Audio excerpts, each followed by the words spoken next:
जितनी बार मैं वो ट्रामा याद करता हूं मेरी गांठ फट के हाथ में आती है।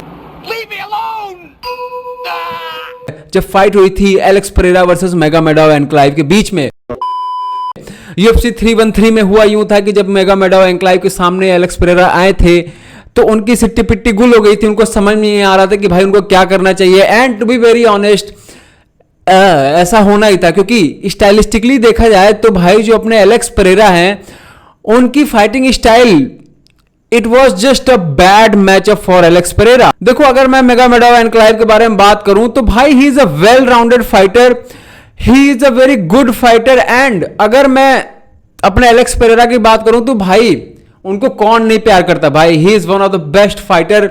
उनसे मैं बहुत ही ज्यादा, मतलब वो मुझे बहुत ही पसंद है। बट स्टाइलिस्टिकली देखा जाए तो he is a striker, he is a kick boxing champion, जिसकी वजह से उनको काफी दिक्कतें आने वाली थी। एंड सेम वही चीज हुई। और झूठ न बोलो भाई, मैंने इस फाइट को कम से कम 5 से 6 बार अभी तक देखा है। एंड मुझे नहीं लगता कि रीमैच में एलेक्स पेरेरा के पास उतने ज्यादा चांसेस भी हैं। और मैं ऐसा क्यों बोल रहा हूं, उसके पीछे बहुत ही बड़ा फैक्टर है, वो है एज का फैक्टर। एलेक्स पेरेरा की एज अराउंड 38-39 है। एंड अगर मैं एंकलाइव की बात करूं तो वो भाई वो 33-34 के हैं। तो भाई एज का सबसे बड़ा फैक्टर होता है। अगर फाइटिंग गेम की बात करूं 30 से 35 के बीच में जब कोई फाइटर होता है तो अपने परफेक्ट यानी कि अपने प्राइम में होता है। उसके बाद उसका डाउनफॉल आना स्टार्ट हो जाता है। और अगर मैं UFC 313 के बारे में बात करूं ना तो भाई एलेक्स पेरेरा को टोटली आउट स्ट्राइक कर दिया था मेगामेडोव एनक्लाइव ने। जब भी एलेक्स पेरेरा के सामने आ रहे थे मेगामेडोव एनक्लाइव, हो यूं रहा था कि वो एक तरीके का बाउंसिंग रिदम कर रहे थे, जो आप देखोगे कि वो अपने जो खमजा चिमाएब है वो भी क्या करते, होता यूं है इस रिदम के साथ कि टेक डाउन्स का भी और साथ ही साथ स्ट्राइकिंग के दोनों के चांसेस बढ़ जाते हैं। एंड दोनों का खतरा रहता है, जिसकी वजह से जो अपने एलेक्स पेरेरा हैं वो खुल के स्ट्राइक नहीं कर पा रहे। एंड इसी के साथ साथ जो एनक्लाइव थे वो क्या कर रहे थे कि अपने जो लीड हैंड था उसका सर्कुलर मूवमेंट कर रहे थे। एंड जिसकी वजह से भाई झूठ न बोल रहा, एलेक्स पेरेरा की फट जा रही थी। आप बोलोगे कि भाई वो बार बार टेक डाउन डिफेंस कर रहे थे, बट वो टेक डाउन्स के लिए वो मूवमेंट नहीं दिखा रहे थे। वो चाह रहे थे कि वो टेक डाउन्स के लिए सोचे एंड वो क्लीन शॉट्स लैंड कर दे एलेक्स पेरेरा के ऊपर। एंड ये बार बार हो रहा था एलेक्स पेरेरा के साथ पूरे फाइट के अंदर। So to be very honest, it's just a bad matchup for Alex Pereira, क्योंकि भाई स्टाइलिस्टिकली देखा जाए तो एलेक्स पेरेरा का हाई गार्ड होता है। वो एक तरीके से एक्सपेक्ट नहीं करते कि भाई कोई उनको टेक डाउन करेगा। बट जिस तरीके का फाइटिंग स्टाइल है एनक्लाइव का, भाई बहुत ही गंदा थ्रेट बन जाते हैं। एंड बार बार वो प्रेशर बना रहे थे। जब भी स्ट्राइक करने की कोशिश कर रहे थे अपने क्या नाम है एलेक्स पेरेरा, वो बस भाई डॉज करके and he was just out striking Alex Pereira with his technique, जो मैंने आपको पहले ही बताया था।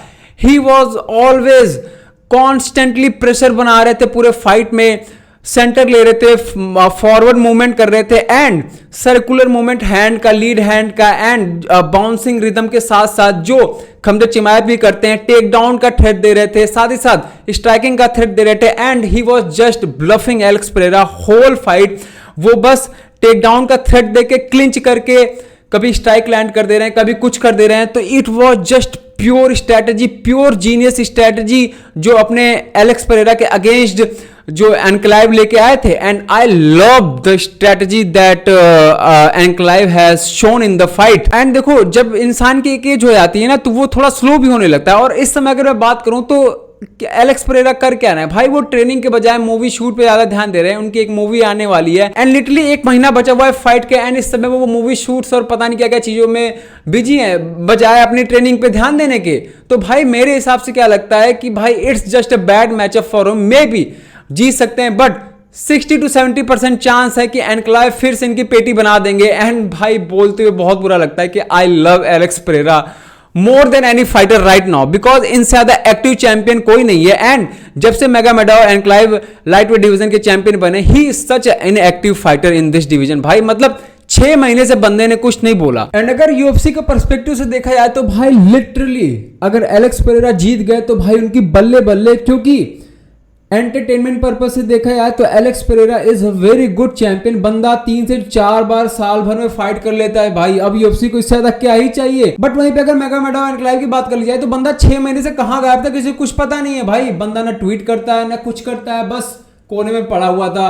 And to be very honest, ये एज ए यूएफसी चैंपियन आज के जमाने में ना भाई बहुत ही खराब चीज है। मतलब लोग भूल जाते हैं भाई, सोशल मीडिया का जमाना है, लोग भूल जाते हैं। एंड इसीलिए यूएफसी का पर्सपेक्टिव से देखा जाए तो भाई एलेक्स पेरेरा का जीतना काफी ज्यादा इंपॉर्टेंट होता है। बट मैं अगर फाइट को कंक्लूड करूं और मैं तुम्हें सच्चाई बताऊं तो भाई सच्चाई ये है, जो पहले फाइट में हुआ था कि एलेक्स पेरेरा ने अपने लेग किक्स के साथ डोमिनेट करने की कोशिश की थी फर्स्ट राउंड में और थर्ड राउंड में। बट होता यूं है कि भाई सेकंड राउंड में जिस तरीके से body work, clinch and striking जिस लेवल की थी ना, क्या नाम है, मेगामेडोव एंड क्लाइव ने भाई आउट क्लास कर दिया था टोटली एलेक्स पेरेरा को। एंड सेकंड फाइट में भी जिस तरीके का वो मतलब लेजीनेस दिखा रहे हैं, जिस तरीके की वो भाई वो फाइट के एक महीने पहले भी शूटिंग पे जा रहे हैं, नीना के साथ बाहर घूम रहे हैं, पता नहीं क्या क्या हरकतें कर रहे हैं भाई। मुझे नहीं लग रहा है कि वो जीत पाएंगे।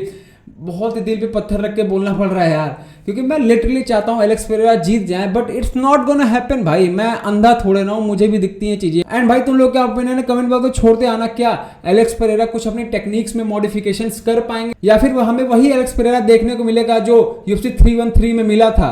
तुम लोग क्या ओपिनियन है कमेंट बॉक्स में छोड़ देना। तब तक के लिए मिलते हैं नेक्स्ट वीडियो में, बाय। एंड भाई सब्सक्राइब कर लो यार, अपने भाई को सपोर्ट करो। तुम लोग एक सब्सक्राइब से तुम लोग कुछ जाएगा नहीं, बट तुम्हारे भाई को मोटिवेशन मिलेगा और भी अच्छे वीडियोस बनाने का।